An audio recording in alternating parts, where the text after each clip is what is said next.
Tariko. Oke, selamat siang. Nama saya Muhammad Sesa Ramadan. NIM 1552205. Di sini saya akan menjelaskan SWOT dari perusahaan McDermott.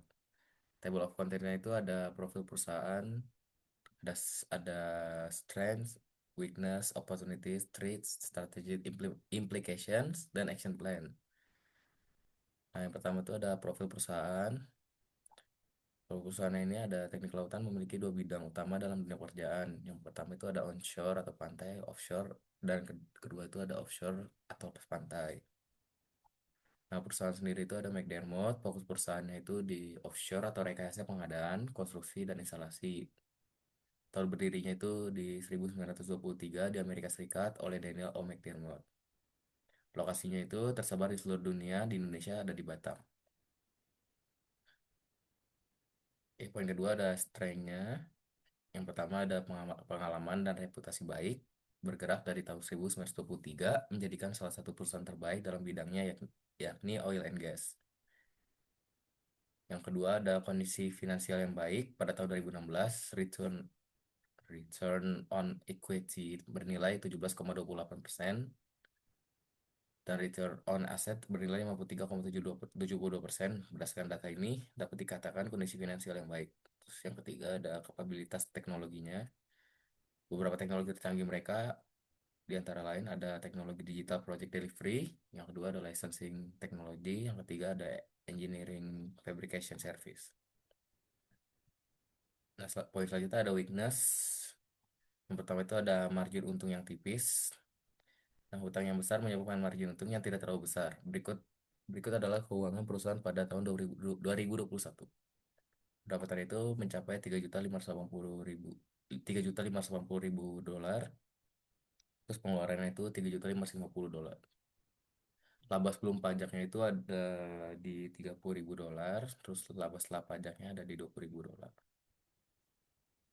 Yang kedua tuh ada banyak pesaing dalam bidangnya. Bagi perusahaan ini banyak yang bergerak di bidang oil and gas. Ada beberapa juga perusahaan yang lainnya.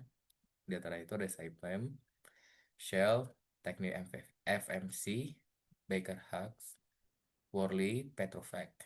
Terus yang ketiga tuh ketergantungan pada oil and gas. Fluktuasi harga minyaknya itu menyebabkan performa keuangan dan keuntungan ini dapat berubah secara signifikan.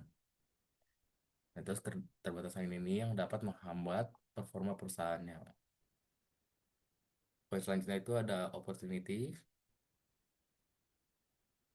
Yang pertama itu ada industri energi terbarukan. Potensi energi terbarukan di lautan adalah potensi energi yang dapat dihasilkan dari laut dan samudra, termasuk arus pasang surut atau tidal power, gelombang laut, wave energy, dan panas laut atau ocean thermal energy. Yang kedua itu ada ekspansi wilayah, mengeksplorasi daerah lain dan bekerja sama dengan perusahaan lokal yang sedang gencar dalam bidang energi. Oke, selanjutnya itu ada trades. Yang pertama itu ada perubahan regulasi yang bisa berubah secara drastis menghambat fleksibilitas perusahaan dalam bekerja. Kedua itu ada risiko proyek, yaitu berada di daerah yang memiliki tingkat risiko tinggi. Pengeluaran pun menjadi meningkat untuk langkah preventif. Yang ketiga itu ada ancaman geopolitik. Ketegangan politik dan konflik regional memengaruhi cara kerja perusahaan ini. Nah, terus ada strategi implications.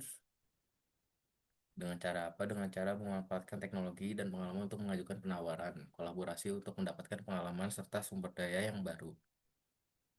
Lalu lakukan pendekatan yang berorientasi pada pelanggan sehingga klien akan merasa perusahaan menjadi yang terpercaya di bidangnya.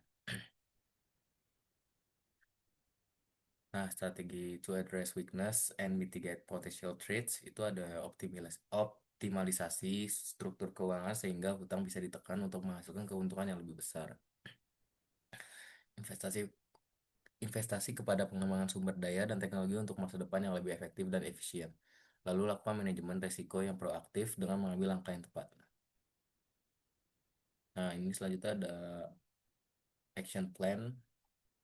Action to leverage strength and opportunity itu yang pertama ada identifikasi strength yang jelas, tentukan tujuan yang spesifik, pengalokasian alokasian sumber daya yang tepat, terus ada membuat key performance indicator.